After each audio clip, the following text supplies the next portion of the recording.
ভক্তির সাথে চ্যানেলে সবাইকে স্বাগত। আজকে আমরা কথা বলবো নরক নিয়ে।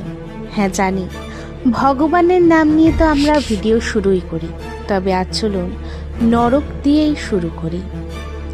নরক নাম শুনলেই সকলের ভেতরে আতঙ্কের সৃষ্টি হয়। নরক হচ্ছে পাপীদের শাস্তি ভোগ করার স্থান। এটি মৃত্যুর দেবতা যমের আবাসস্থল।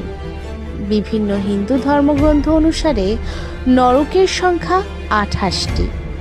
পাপ করলে নরকে যেতেই হবে, তুমি চাও আর না চাও, এমনটাই আমরা জানি এবং আমরা শুনেছি।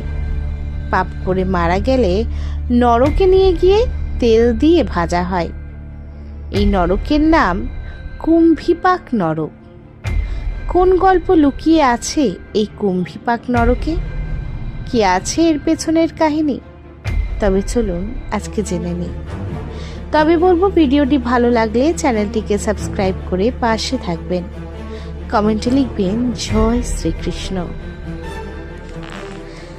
যারা কেবল স্বাদের লোভে নিরীহ পশু পাখি হত্যা করে, মাংস রান্না করে ভক্ষণ করে, তাদের যেতে হয় কুম্ভীপাক নরকে। এর অর্থ হলো যেখানে বিশাল কড়াইয়ে ফুটন্ত তেলের মধ্যে যমদূতের